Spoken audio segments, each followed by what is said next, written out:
Magandang buhay mga bata! Tara, samahan ninyo akong matuto kasama si Teacher Aika, your online teacher. Please don't forget to subscribe, like, share, and hit the notification bell for more videos. Thank you! Revised K-12 Curriculum, GMRC Grade 5. Quarter 3, Week 3. Ang ating aralin ngayong araw ay tungkol sa pamamahala sa sariling emosyon na nakakaapekto sa pakikipagkapwa.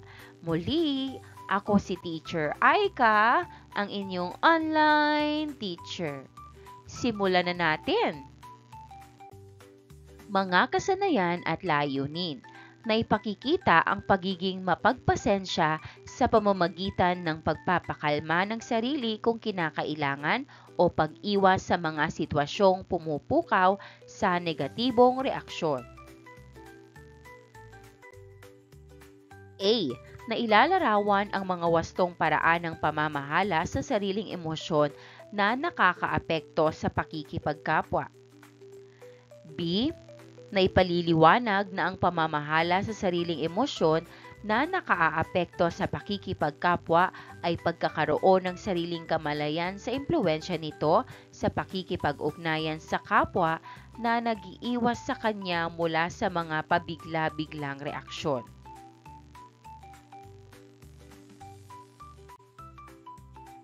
C. Na isasakilos ang mga paraan ng wastong pamamahala sa sariling emosyon na nakaaapekto sa pakikipagkapwa. Unang araw. Maikling balik-aral. Tukuyin ang magiging epekto sa sariling kilos mula sa emosyong magaganap sa mga halimbawang sitwasyon. Isulat ang masaya kung ito ay mabuting epekto. Isulat ang malungkot kung hindi. 1. Gumaling si Celia na may sakit. Sagot, masaya. 2. Hindi inalalaya ni Pia ang matanda sa pagtawid. Sagot, malungkot. 3. Dinalaw ni Rod ang kaibigang may kapansanan. Sagot, masaya. 4. Tinawanan ni Bob ang taong may natatanging kondisyon. Sagot, malungkot. 5. Ibinigay ni ate ang sweldo niya kay nanay. Sagot, masaya. Pass the message relay. Ibubulong ang mensahe sa kamag-aral at ipapasa ito sa susunod hanggang sa huling mag-aaral ng pabulong. Pabilisang ihahayag ang mensahe ng huling kamag-aral sa pamamagitan ng pagsulat nito sa bond paper at ididikit sa pisara. Mga halimbawa. Una, mapagpasensya sa pamamagitan ng pagpapakalma ng sarili. Pangalawa, wastong paraan ng pamamahala sa sariling emosyon. Pangatlo, masaya, malungkot, galit, at takot. Isang tanong, pinakamagandang sagot. Magbigay ng isang halimbawa ng kilos na nagpapakita ng mapagpasensya sa loob o labas ng tahanan o nasa paaralan o pampublikong lugar. Halimbawang sagot, tahimik na pagtanggap sa pagkakamali ng kapatid o kamag-aral at mahinahong pagpapayo sa tamang gawin. Hindi agad nagagalit kahit na naiistorbo, bagkus ay nagpapakita ng pag-unawa at kababaang loob. Pinakamagandang sagot ng kaklase. Kaugnay na paksa bilang isa, iba't ibang emosyon na nakakaapekto sa pakikipagkapwa. Pagtapat-tapatin, suriin at itapat ang dalawang uri ng emosyon sa ikalawang hanay sa mga halimbawa nitong emosyon sa unang hanay. Isulat ang titik ng tamang sagot sa patlang. 1. Galit o anger? Sagot B. 2. Inggit or envy? Sagot B. 3. Inip or boredom? Sagot B. 4. Interesado o interest? Sagot A. 5. Kalituhan o confusion? Sagot B. 6. Kalmado o calmness? A. 7. Kaluwagan ng damdamin or relief? A. 8. Kasiyahan o satisfaction? A. 9. Takot o horror? B. 10. Lungkot o sadness? B. 11. Saya o joy? A. 12. Gulat o surprise? A. 13. Inis or disgust? B. 14. Hiya o awkwardness? B. 15. Pagkabalisa o anxiety? B. Payo ko, kaibigan ko. Anong mapagpasensyang payo ang iyong sasabihin sa matalik na kaibigan mo kapag nakikita mong ganito ang emosyon nila? Markahan ang pagsasanay ayon sa rubric na nakapaloob. Unang kolum, emosyon ng matalik kong kaibigan. Pangalawang kolum, ang payo ko ay: Una, pagkabalisa, natatakot sa pagsagot sa mga tanong sa klase. Ang payo ko ay: kaibigan, hindi mo kailangang maging perpekto sa pagsagot. Pangalawa, lumalaban, galit at hindi naiiwasan ang makipag-away. Ang payo ko ay: alam kong nasasaktan ka, pero mas malakas ang taong marunong magtimpi. Subukan mong magpahinga muna at mag-isip bago magsalita. Pangatlo, mga gawi. Masayang tinutularan ang gawi at ugali ng kaklase. Ang payo ko ay: masaya talagang makisama pero mahalaga rin na kilalanin ang sarili. Pang-apat, palasigaw. Nagugulat ng pasigaw lalo na kapag nagagalit. Ang payo ko ay: pero kapag sumisigaw tayo, mas lalong hindi tayo nauunawaan. Panglima, tinatamad. Naiinis bumangon sa umaga. Ang payo ko ay: pero isipin mo ang mga pangarap mo, unti-unti nating mararating yan. Kung magsisimula tayo sa simpleng hakbang gaya ng pagbangon, tara, sabay tayo. Narito ang rubrics.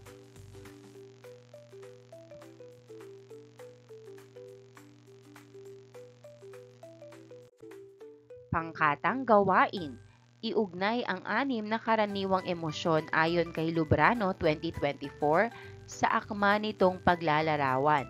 Bilugan ang sagot at isulat kung ito ay emosyon na masaya, malungkot, galit, nagulat, natatakot o naiinis. Ibigay ang dahilan sa pagpili ng mga larawan.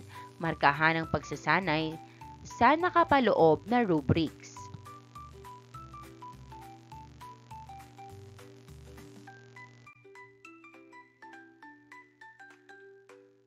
Narito ang mga pagpipilian. Dahilan kung bakit ang mga larawang ito ang pinili. Isulat sa inyong kwaderno.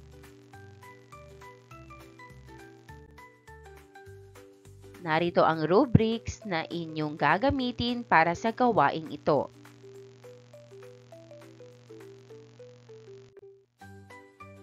Kaugnay na paksa bilang 2. Iba't ibang paraan ng pag-iwas sa mga sitwasyong pumupukaw ng negatibong reaksyon.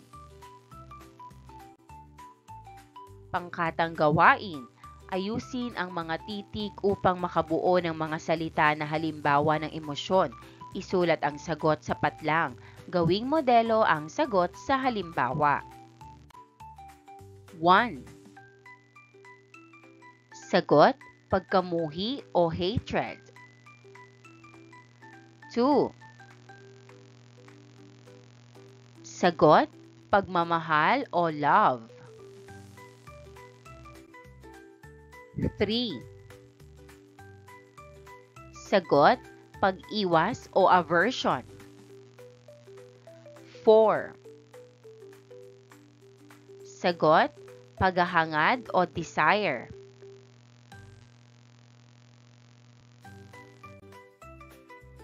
5. Sagot, pagdadalamhati o sorrow. 6. Sagot, pagkatuwa o joy. 7. Sagot, kawalan ng pag-asa o despair. 8.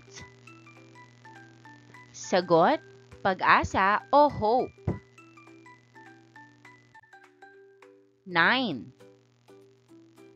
Sagot, pagkatakot o fear. 10. Sagot, pagiging matatag o courage. 11. Sagot, pagkagalit o anger. 12. Sagot, pagiging masaya o happy. Report team. Magbahagi ang bawat miyembro ng karanasang kaugnay sa pangalan ng kanilang pangkat. Magbigay ng 5 subok na mapagpasensyang paraan kung paano maiiwasan ang ganitong emosyon. Isulat sa pisara ang mga iba't ibang paraan. Markahan ang pagsasanay batay sa nakapaloob na rubrics. Pangalan ng pangkat o team. 5 subok na mapagpasensyang paraan kung paano maiiwasan ang ganitong emosyon. Narito ang mga halimbawang sagot. 1. Huminga ng malalim. Ang paghinga ng mabagal ay nakatutulong para kumalma ang isipan bago gumawa o magsalita. 2. Magpalipas ng oras. Umalis muna sa sitwasyon o magpahinga sandali bago magdesisyon. 3. Makinig at unawain ang iba. Kapag naiintindihan mo ang dahilan ng isang tao, mas madali mong mapanatili ang pasensya. 4. Mag-isip ng positibo. Sa halip na mag-focus sa mali, isipin kung ano ang pwedeng matutunan sa sitwasyon. 5. Magdasal o magnilay. Nakakatulong ito upang mapayapa ang puso at makontrol ang emosyon. Narito ang rubrics. Pansariling gawain.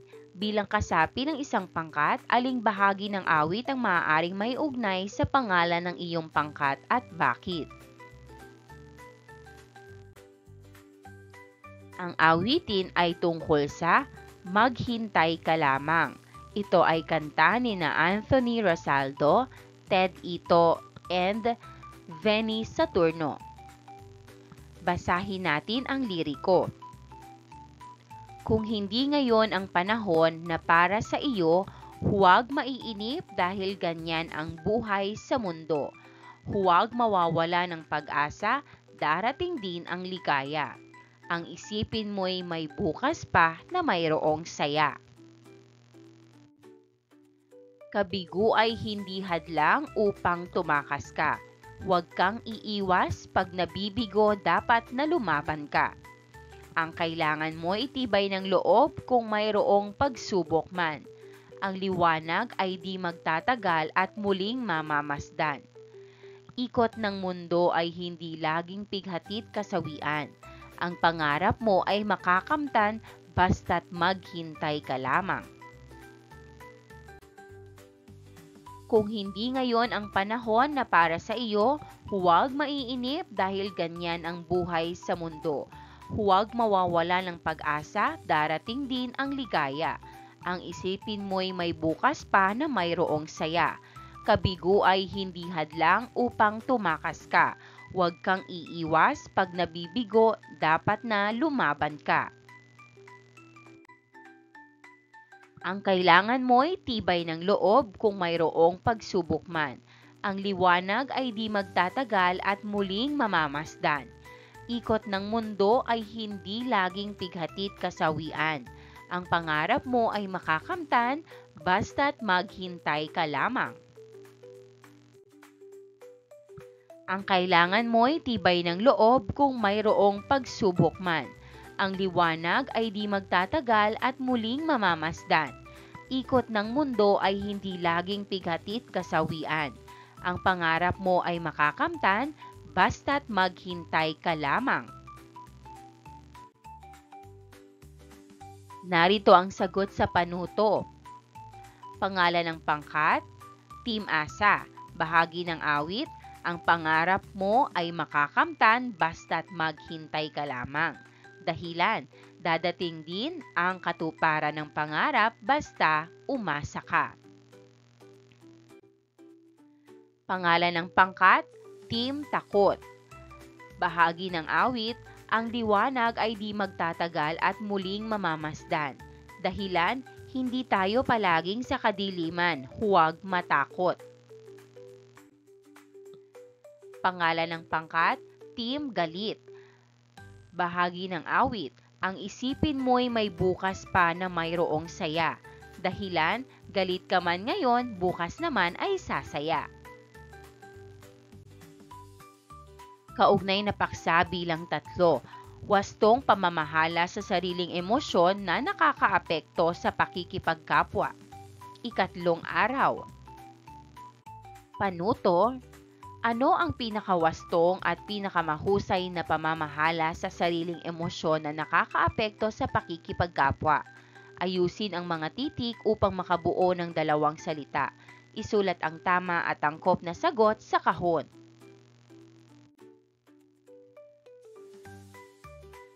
Una, sagot, maging mahinahon. Maging mahinahon. Pangalawa, sagot, maging mapagpasensya. Maging mapagpasensya. Panuto, pumili ng 2 halimbawa ng kasanayan para sa pagkamahinahon at pagiging mapagpasensya at ipaliwanag ito. Isulat ang sagot sa patlang. Gamitin ang rubric sa pagmamarka ng sagot.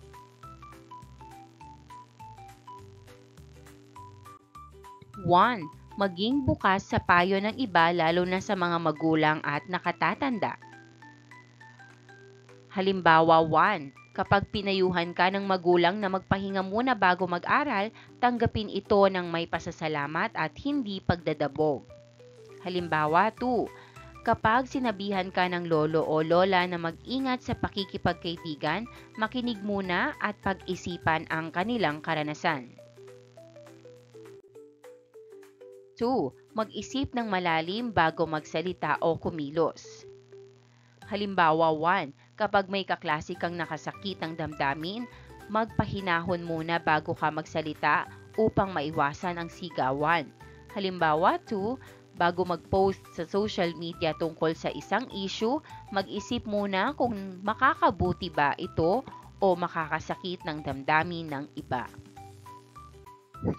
Piliin ang taong pakikinggan ang opinyon. Halimbawa 1. Sa problema sa pag-aaral, mas mainam na makinig sa guro kaysa sa kaklaseng hindi sigurado sa sagot. Halimbawa 2. Kapag may alitan sa barkada, piliin ang kaibigang kalmado at may malasakit kaysa sa taong mahilig sa chismis. 4. Kapag may kahinahunan at mapagpasensya, ang mga negatibong emosyon ay nagiging positibo.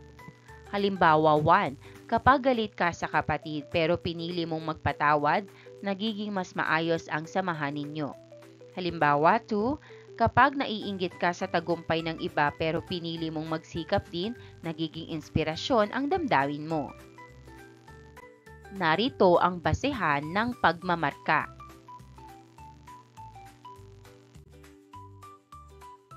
Paglalapat at pag-uugnay, paglalarawan. Sa isang bond paper, mag-drawing o gumawa ng larawan o iguhit ang emosyon ng pangalan ng pangkat mo, Team Muhi, Team Iwas at iba pa. At ang kabaligtarang emosyon nito. Lagyan ng akmang pamagat o titulo ang iyong drawing o larawan. Gamitin ang nakapaloob na rubric sa pagmamarka ng sagot. Pamagat o titulo at iyong pangalan. Basehan ng pagmamarka. Ika-4 na araw. Pabaong pagkatuto, tama, mali, dahilan o TMD. Sabihin ang tama kung ikaw ay sumasang-ayon o mali kung hindi sumasang-ayon kung ang sumusunod ay mga kilos na mapagpasensya o pamamahala sa sariling emosyon na nakaaapekto sa pakikipagkapwa. Isulat ang dahilan kung bakit ito ang iyong sagot. 1. Ang pagiging mapagpasensya sa matalik na kaibigan ay napakadaling gawin. Sagot, tama. Dahilan, dahil kapag may pasensya tayo, mas nagiging maayos ang ginagawa at hindi tayo agad nagagalit. 2. Lahat ng positibong emosyon ay maganda at lahat ng negatibo ay hindi maganda. Sagot, mali. Dahilan, dahil kahit positibo ang emosyon, minsan nagdudulot ito ng problema kapag sobra o hindi napipigil. 3. Lahat ng tao ay may emosyon kahit may sakit, matanda, PWD o may natatanging kondisyon. Sagot, tama. Dahil lahat ng tao ay nakakaramdam ng emosyon kahit anong edad o kalagayan. 4. Mararanasan ang mga emosyon sa ang lugar ka man naroroon, simbahan, paaralan, tahanan at iba pa. Sagot, tama. Dahilan, dahil saan man tayo pumunta kasama natin ang ating damdamin, kaya normal lang na makaranas ng emosyon. 5. Ang lahat na magiging pinuno ay dapat maging mapagpasensya at may pamamahala sa sariling emosyon na nakaaapekto sa pakikipagkapwa. Sagot, tama. Dahil ang mabuting pinuno ay dapat marunong magpakita ng magandang asal at pangangalaga sa sarili upang maging magandang halimbawa. Pagninilay. Baliktanaw sa kabutihang asal at wastong pag-uugali. Magnilay at sagutin ang mga sumusunod. Bilang mag-aaral na may kabutihang asal, ikaw yon. Ano pang kabutihang asal ang iyong natutuhan sa araling ito? Halimbawang sagot, natutuhan kong mas mahalaga ang pag-unawa kaysa sa mabilis na reaksyon. Ang pagiging mapagpasensya ay hindi kahinaan, kundi lakas ng loob na piliing maging mabuti kahit mahirap. Natutuhan ko ring pakinggan muna ang damdamin ng iba bago magdesisyon o magsalita. Anong pag-uugali ang ginagawa mo ngayon na dapat mong iwasto kaugnay sa iyong natutunan sa kabutihang asal sa aralin? Halimbawang sagot, napansin kong minsan ay mabilis akong mainis kapag hindi agad ako nauunawaan. Dapat kong iwasto ito sa pamamagitan ng mas mahinahong pakikipag-usap at pagbibigay ng pagkakataon sa iba na magpaliwanag. Kailangan kong matutong huminga muna at mag-isip bago magsalita. Panuto, tingnan at markahan ang itinatanghal ng larawan sa mga sumusunod na pamantayan. Sabihin kung ano ang natutunan at magmungkahi ng rekomendasyon upang mapabuti ang larawan. Markahan ang pagsusulit sa pamamagitan ng rubrics na nakapaloob. Narito ang mga halimbawang larawan. Narito ang pamantayan. Kalinawan, pagkamalikhain, kalidad, impresyon at kabuang marka. pagsusulit, pangalan ng may-ari ng larawan, lagda, emosyon ng may-ari habang lumalagda, mahalaga kong natutunan sa larawan at rekomendasyon ko upang mapabuti ang larawan. Rubrik sa pagmamarka ng sagot. Gawaing pantahanan o takdang aralin. JS from. Journal, survey from Monday to Sunday. Bago matulog araw-araw sa susunod na buong linggo, ay matapat na sagutin ang pansariling pagtataya ng kagandahang asal na nagawa sa buong linggo.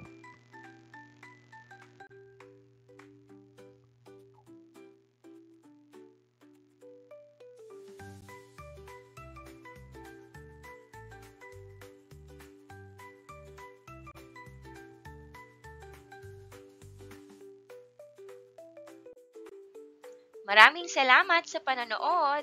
Huwag kalimutang i-like at mag-subscribe para sa higit pang educational content. I-click ang bell icon para ma-update ka sa ating mga bagong video. Salamat!